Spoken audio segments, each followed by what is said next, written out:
Κυρίες και κύριοι, φίλες και φίλοι, σας καλωσορίζω σε άλλο ένα Fitness Myths. Είμαι ο Σωτήρης Καρύδης, καθηγητής φυσικής αγωγής, εκπαιδευτής πολεμικών τεχνών και συγγραφέας. Όλοι γίνατε μάρτυρες ενός από τα πιο μεγάλα κατορθώματα στην ιστορία της ανθρωπότητας, τουλάχιστον μέχρι τώρα καταγεγραμμένη, όσον αφορά τα αθλήματα δύναμης. Πριν λίγα χρόνια, ο μεγαλόσωμος Βρετανός αθλητής Eddie Hall κατάφερε να ξεκολλήσει από το έδαφος και να σηκώσει σε μια πλήρη άρση θανάτου ένα βάρος που ήταν πάνω από μισό τόνο. Κάτι τέτοιο μέχρι τότε θεωρούταν σχεδόν απίθανο να γίνει από άνθρωπο. Παρ' όλα αυτά, αυτός ο αθλητής το κατάφερε, διαψεύδοντας ακόμα και παρενέσεις συγκεκριμένων επιστημόνων για το αν θα έπρεπε να προσπαθήσει κάτι τέτοιο ή όχι. Υπάρχει μια μικρή ιστορία την οποία θα μοιραστώ μαζί σας σε λίγα λεπτά από τώρα. Όσο και αξιοσημείωτη είναι αυτή η τεράστια ικανότητα ενός τέτοιου αθλητή, όσο και να μας εγείρει το θαυμασμό σε όλους μας, είτε ασχολούμαστε με αθλήματα δύναμης είτε όχι, άλλο τόσο θα πρέπει να αναφύονται και μερικά βασικά ερωτήματα για το, το τι ακριβώς συμβαίνει σε έναν αθλητή κατά τη διάρκεια τέτοιου είδους προσπαθειών. Μήπως πέραν από τη σωματική προσπάθεια, που προφανώς είναι πολύχρονη, τεράστια, κοπιώδης κλπ. Μήπως πέραν ακόμα και από τη χρήση, ας μην γελιόμαστε, της φαρμακοδιέγερσης, είναι μια πολύ κοινή πρακτική στους χώρους αυτών των αθλημάτων, ας μην κρυβόμαστε έτσι. Ειδικά σε αθλήματα τα οποία δεν είναι ολυμπιακά, υπάρχει σίγουρα το φαινόμενο της φαρμακοδιέγερσης. Μήπως όμως πέραν ακόμα και από αυτό το φαινόμενο υπάρχει κάτι άλλο το οποίο βοηθά τον αθλητή να ξεπεράσει κάποια όρια και να φτάσει στο ύψιστο επίπεδο. Μήπως υπάρχει κάτι στο νοητικό, το γνωστικό, το ψυχολογικό ή ακόμα και αν θέλετε στο πνευματικό επίπεδο, το οποίο ο αθλητής μπορεί να χρησιμοποιήσει για να βελτιστοποιήσει την απόδοσή του. Με λίγα λόγια μιλάμε και ρωτάμε για το αν το μυαλό το ίδιο μπορεί να κινήσει το σώμα σε ανώτερα επίπεδα. Κοιτάξτε να δείτε. Αυτά τα πράγματα είναι εδραιωμένα εδώ και δεκαετίες στον κλάδο της ψυχολογίας που λέγεται αθλητική ψυχολογία.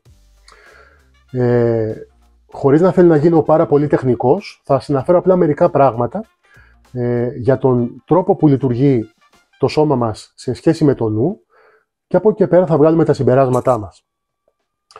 Έχουμε βασικά τρία επίπεδα σύνδεσης νου και σώματος όσον αφορά τις κινήσεις μας. Από τις απλούστατες καθημερινές κινήσεις που κάνουμε μέχρι αδαναχαθήματα τύπου Eddie Hall. Και εξηγούμε.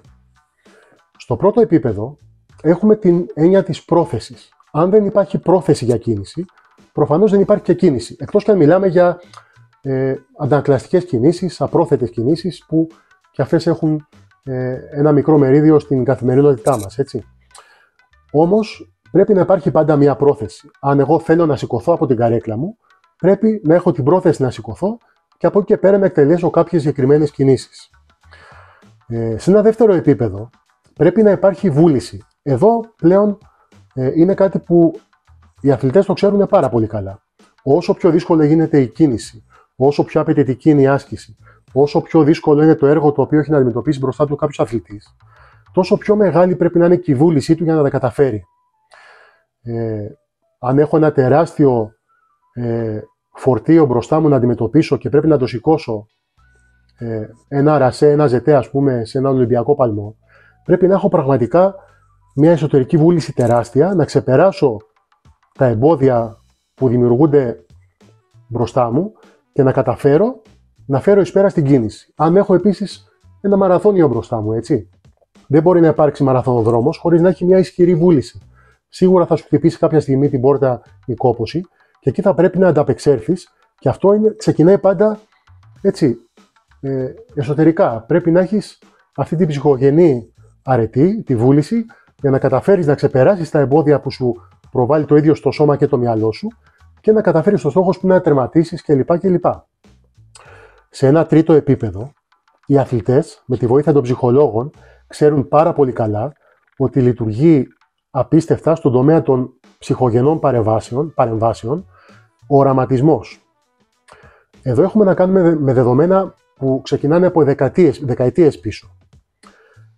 Έχει αποδειχθεί ότι όταν ένας αθλητής μπορεί να φέρει το κινητικό πρότυπο του αθλήματός του στο μυαλό του, να το αναπαράγει κατόπιν μιας αυτογενούς χαλάρωσης ίσως, συγγνώμη, και να το σκέφτεται στην ιδανική του μορφή, βοηθιέται πάρα πολύ σε τεχνικό επίπεδο, καταρχάς. Έτσι. Άρα λοιπόν υπάρχουν πάρα πολλοί αθλητές, ειδικά σε αθλήματα που απαιτούν υψηλή τεχνική, που καθημερινά κάνουν κάποιο είδους χαλάρωσης και μετά νοερά σκεφτόμενοι το άθλημά τους προσπαθούν να βρούνε το ιδανικό πρότυπο κίνησης και αυτό μετριέται και φαίνεται ότι έχει θετικό αντίκτυπο στην προπόνησή τους και βέβαια στην αγωνιστική τους απόδοση. Επίσης έχει αποδειχθεί ότι τέτοιου είδους προπόνηση, που λέγεται συνήθως νοερή προπόνηση, ιδεοκινητική προπόνηση κλπ. Έχει αντίκτυπο ακόμα και σε παραμέτρους δύναμης. Έχουμε μετρήσει για παράδειγμα εδώ και δεκαετίες κάποιοι επιστήμονες, παίρνοντας 3 διαφορετικές ομάδες ασκουμένων, ότι αυτό είναι αληθές. Πήραν ας πούμε μια ομάδα μικρή από άτομα τα οποία κάνανε προπόνηση κοιλιακών με αναδιπλώσεις καθημερινή, πήραν μια ομάδα που δεν έκανε τίποτα και πήραν και μια ομάδα που έκανε προπόνηση κοιλιακών νοερή, χωρίς να κάνει φυσική εξάσκηση. Σκεφτόταν απλά ότι κάνει κοιλιακούς και μετρήσανε τα αποτελέσματα, έτσι. Η ομάδα που κάνει κοιλιακούς σε φυσική μορφή σαφέστατα είχε τα πιο μεγάλα αποτελέσματα βελτίωσης. Δεν θυμάμαι τώρα ακριβώς να σας πω ποσοστά κλπ. Στην έρευνα που έχω στο μυαλό μου. Η ομάδα που δεν έκανε τίποτα, συγγνώμη, δεν είχε θετικά αποτελέσματα, μπορεί να έχει και μία κάμψη στην απόδοσή της. Η ομάδα όμως που έκανε νοερή προπόνηση σημείωσε μία αξιοσημείωτη θετική διαφορά βελτίωσης στην απόδοσή της. Αυτό εξηγείται πάρα πολύ πρακτικά, διότι αν βάλουμε έναν ηλεκτρομυογράφο σε έναν αθλητή που κάνει νοερή προπόνηση, θα σημειώσουμε, θα ανιχνεύσουμε μυϊκή δραστηριότητα στους μυς, οι οποίοι εμβάλλονται στο πρότυπο που έχει στο μυαλό του τη στιγμή που σκέφτεται το συγκεκριμένο άθλημα που κάνει, έτσι. Τώρα, είναι αρκετή μόνο η νοερή προπόνηση για να έχουμε μια βελτίωση ενός αθλητή από μόνη της? Σαφέστατα και όχι, έτσι.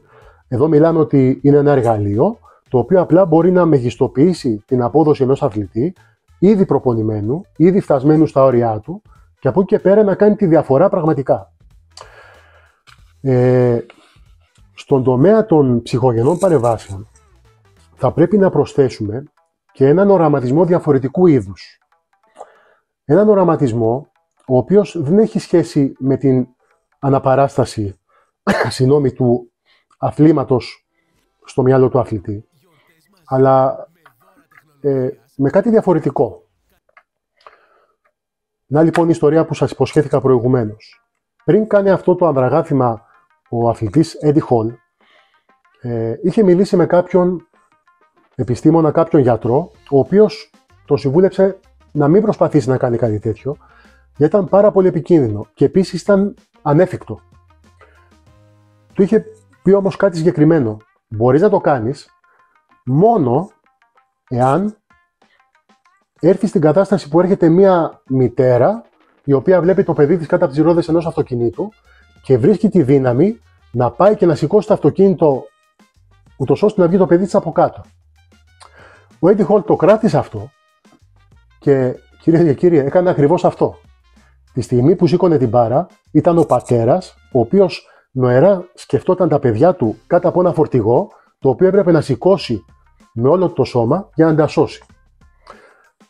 Βλέπετε λοιπόν ότι ο οραματισμός έχει τεράστια εφαρμογή σε τέτοιου είδους σωματικές δραστηριότητες.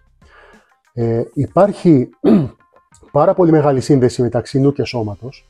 Εγώ συνήθως λέω στους ασκούμενους και τους αθλητές μου ότι δεν έχουμε 2 αυτιά, έχουμε μερικά 3 εκατομμύρια αυτιά. Κάθε κύτταρο του σώματός μας είναι και ένα αυτί που ακούει πραγματικά τις σκέψεις μας και τον τρόπο με τον οποίο μιλάμε στον εαυτό μας.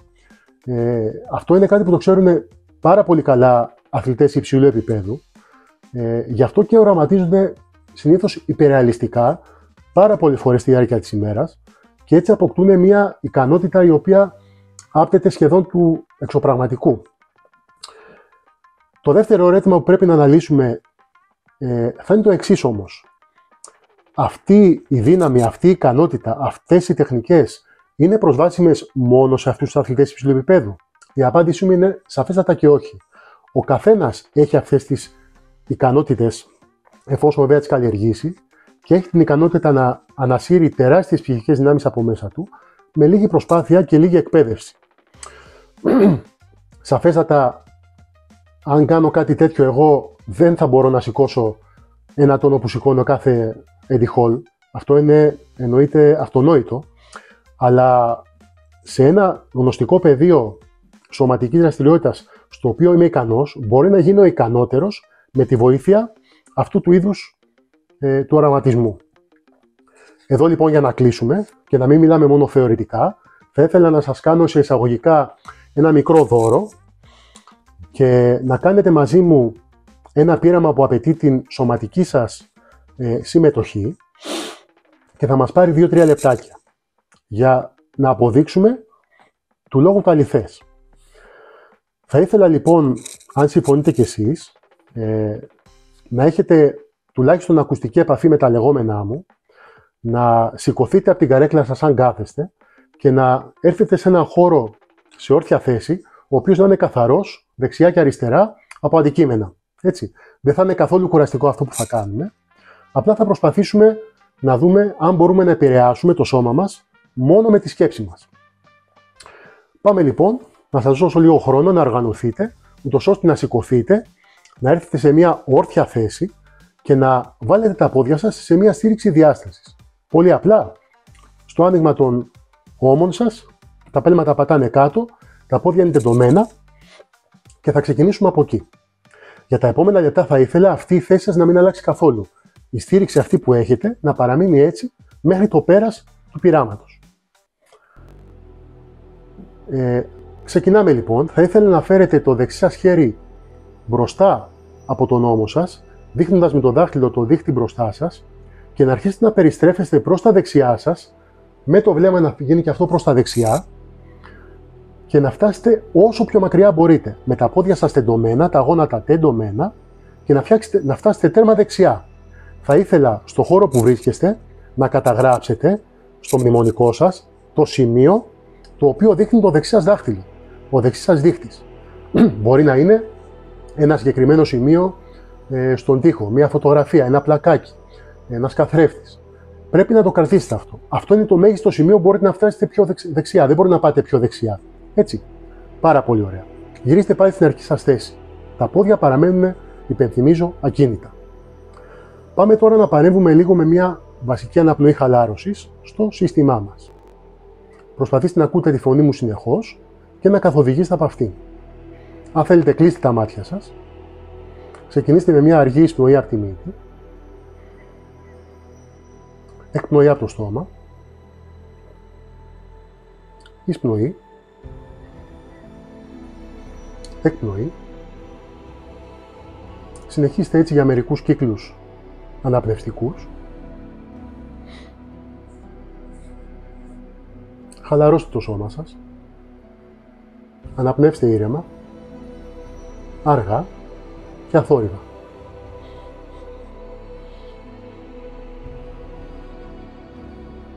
Σε κάθε εκπνοή χαλαρώνουμε ακόμα περισσότερο το σώμα μας. Νιώθουμε μία αίσθηση θέρμης από μέσα προς τα έξω. Νιώθουμε το σώμα μας ελαφρύ και ταυτόχρονα σε γρήγορση.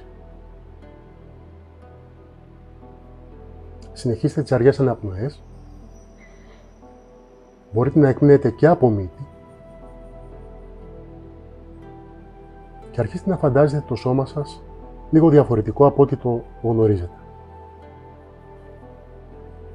Τα οστά σας δεν είναι οστά,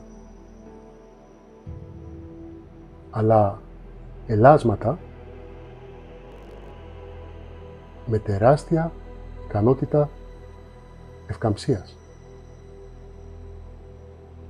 Οι μύες και τα εσωτερικά σας όργανα αποτελούνται από βαλιστικό τζέλ, εύκαμπτο, εύπλαστο,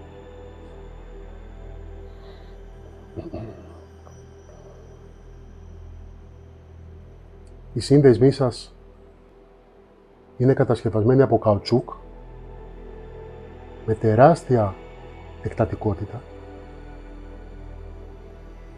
Όλο το σώμα σας είναι εύκαμπτο, ελαφρύ και χαλαρό. Συνεχίστε να απνέετε με αργό ρυθμό και τώρα χωρίς καμία σωματική κίνηση οραματιστείτε την κίνηση που κάναμε προηγουμένως με το χέρι. Πάμε λοιπόν ένα-ένα τα βήματα. Σηκώστε το δεξί σας χέρι στο μυαλό σας, όχι σε φυσικό επίπεδο, με το δείχτη να δείχνει μπροστά από τον ώμο σας. Αρχίστε στο μυαλό σας να περιστρέφετε το σώμα σας προς τα δεξιά, λίγο-λίγο, περνώντας από τα διαδοχικά σημεία μέσα στο δωμάτιο στο οποίο βρίσκεστε. Νοερά. Καμία κίνηση δεν υπάρχει στο σώμα. Φτάστε στο μέγιστο σημείο που πριν 2-3 λεπτά είχατε φτάσει. Ανακαλύψτε ότι μπορείτε να πάτε πιο μακριά, νιώστε τα πλευρά σας σαν ελάσματα να στρίβουν κι άλλο δεξιά, ξεπερνάτε τις μοίρες που φτάσατε πριν, συνεχίζετε και ολοκληρώνετε μια περιστροφή 360 μοιρών γύρω από τον άξονά σας. Το σώμα σας είναι ελαστικό, χαλαρό και ελαφρύ. Ο κορμός σας έχει περιστραφεί σχεδόν σαν τυρμπουσόν. Συνεχίζετε πέραν τις 360 μοίρες, άλλη μια ορθή γωνία και άλλη μια ορθή γωνία και ακόμα περισσότερο και φτάνετε νοερά να κάνετε μια δεύτερη περιστροφή γύρω από τον άξονά σας. Αναπνέετε αργά, βαθιά και νιώθετε πραγματικά το σώμα σας στρεβλωμένο 2 φορές γύρω από τον άξονά του. Πάρετε 2 ακόμα αναπνοές εκεί, σε αυτή τη θέση. Και τώρα αρχίστε να ξετυλίγετε το σώμα σας αριστερόστροφα, σιγά σιγά, αντίστροφα από ό,τι πήγατε, μέχρι να επιστρέψετε στην αρχική σας θέση. Αργά λοιπόν γυρνάω, συνεχίζω να γυρνάω, φτάνω στις 360 μοίρες, συνεχίζω να γυρνάω, φτάνω στο σημείο που ήμουν προηγουμένως σε φυσικό επίπεδο, συνεχίζω να γυρνάω, φτάνω στην όρθια θέση με θέση πρότασης και κατεβάζω το χέρι. Μπορείτε να ανοίξετε τα μάτια σας τώρα και θα ήθελα να κάνουμε αυτό ακριβώς που κάναμε στο μυαλό μας σε φυσικό επίπεδο. Έτοιμοι λοιπόν μαζί μου, σηκώστε το χέρι σας με το δεξί δίχτυ μπροστά και στρίψτε τέρμα δεξιά, όσο πάει δεξιά. Πάμε, λίγα ακόμα, πάρα πολύ ωραία. Βλέπετε τι έγινε, καταγράψτε το τελευταίο σημείο που θα φτάσετε. Και ελάτε πάλι στην αρχική μας θέση. Είδατε λοιπόν τι έγινε. Σημειώνεται μια διαφορά της τάξης των 25-50% μετά από μια παρέμβαση ψυχολογικής μορφής και αυτό είναι κάτι πάρα πολύ αξιοσημείωτο. Τώρα πλέον ξέρετε, έχετε ιδία εμπειρία αυτών που ακούσατε από μένα. Είναι μια πάρα πολύ απλή άσκηση, αλλά και εντυπωσιακή άσκηση που μπορεί να σπάσει και τα νοητικά δεσμά πολλές φορές που έχουμε για το σώμα μας και τη σχέση με το νου. Θα ήθελα να επαναλάβετε αυτή την άσκηση όσες φορές θέλετε, να καταλάβετε τη γλώσσα με την οποία μιλάει το σώμα σας και συνδιαλέγετε με το μυαλό σας. Αν δεν πετύχατε τα τεράστια αποτελέσματα, δεν πειράζει, καμιά φορά χρειάζεται περισσότερο χρόνος για κάποιους ανθρώπους ούτως ώστε να υποβάλουν τον εαυτό τους σε μια διαδικασία χαλάρωσης. Αυτό είναι λογικό. Όμως φτάσαμε στο σημείο να έχουμε πέραν από τα θεωρητικά που είπαμε και κάτι πρακτικό στα χέρια μας και έτσι να καταλάβουμε πάρα πολύ εύκολα με ποιο τρόπο μπορούν να γίνουν πραγματικά μικρά θαύματα με το σώμα μας. Τώρα λοιπόν πλέον ξέρετε. Σας ευχαριστώ πάρα πολύ. Θα ξαναπούμε την επόμενη φορά. Μέχρι τότε θέλω τα σχόλιά σας κάτω από το βίντεο και τυχόν απορίες και ερωτήσεις για αυτό που μόλις κάναμε. Να είστε καλά. Like, subscribe and enjoy. Peace.